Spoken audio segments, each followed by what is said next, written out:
The new wolf AI is here, and it's very interesting. As you can hear, one of these wolves is howling in the pack before they prowl and circle our campfire. One of the core new features is if you have a torch, you can swing it at them to repel the wolves from attacking you. But it appears that this is not guaranteed, and if there's a large enough pack, you might get overwhelmed.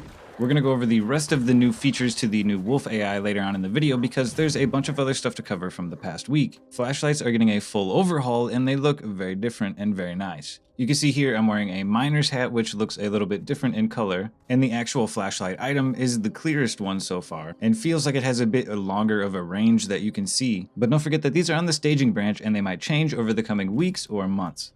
Soon, all of the main input, output, and pass-through I/O ports on electrical components that are visible when holding a wire tool will be shown by default, while all other ports will be a lower priority, probably not being visible without pushing a button. And there's also going to be arrows that will be pointing at the I/O port that you are looking at with your wire tool. You will now be able to use the surrender gesture while you're ducking, and if you're an admin that can go into third person by pressing F3, you'll be able to press and hold the Alt key to look around like you would in first person perspective, as well as scrolling in and out with your mouse wheel. This is especially useful if you're trying to get that quick live action shot in third person, but you don't want to record a demo, go in the demo, and then record yourself in the demo. It saves a lot of time by being able to do it this way. There was a little work being done on snakes, which are a part of the jungle biome that'll be coming out sometime next year, and vines. By the sounds of it, you'll be able to mount these, swing, and then jump off, but that's all we know for now. The shields have also had some commits, and it looks like there's going to be multiple tiers of them and the ability to reinforce them somehow. These will be offhand equipable items that will replace your backpack slot when you put them away.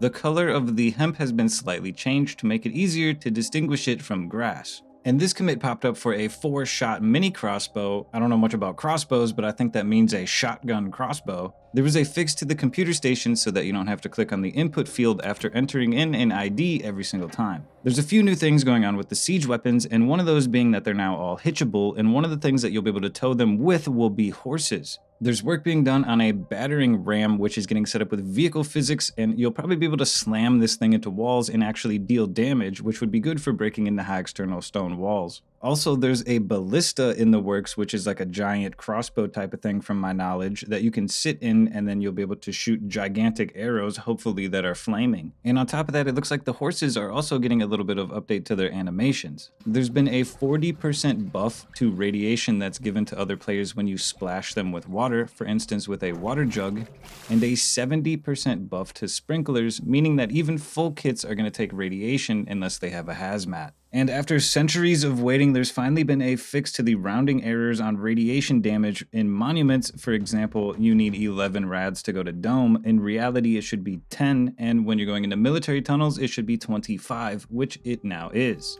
And while you're on your way to the dome in your burlap clothes, you might get ambushed by the new wolves. You can hear them howling to call out for the rest of the pack before attacking you. Their eyes glow in the dark, and they'll circle you before coming up to investigate. And by investigate, I mean viciously attacking you. There's also a very neat feature. If you smack them or shoot them in the head, they'll fall down, which kind of feels like fighting an Elden Ring boss. If this is added to the bears, I really hope there's like phases to the bear. That'd be so cool if you could actually fight against a bear and take it on with like a hatchet or something as long as you hit it in the head. You can see I've been running down this road for a while and that wolf started chasing me from way over there. And as soon as I turn around, he stops and starts circling me and then barks before he comes to attack.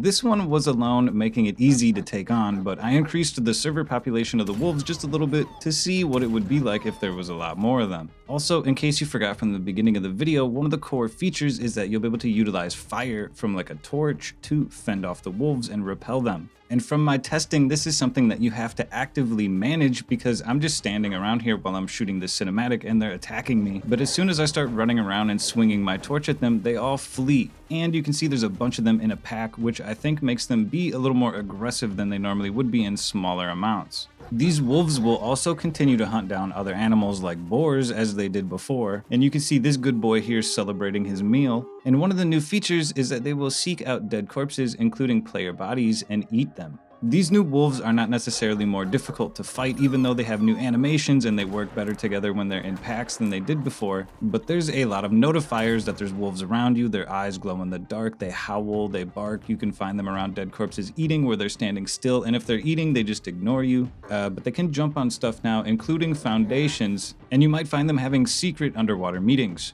And that's all I got for you guys today, but before you go, this is the last call to sign up for my event, the Crucible Grounds II, with over $1,000 worth of prizes presented by Bandit Camp. If you want to play in this event for a chance to win one of these prizes, including this custom-made 3D printed trophy from thatprince.co.uk, then join the Discord link in the description and head over to the signups channel so you can register to be a player in this event. We're going to have some more information over in the features channel soon on all of the details surrounding the custom plugins that we've built together with the Spoon Kid and Winter Rust team. If you're looking for a new server to play before the Crucible Grounds 2, you should go try out one of theirs.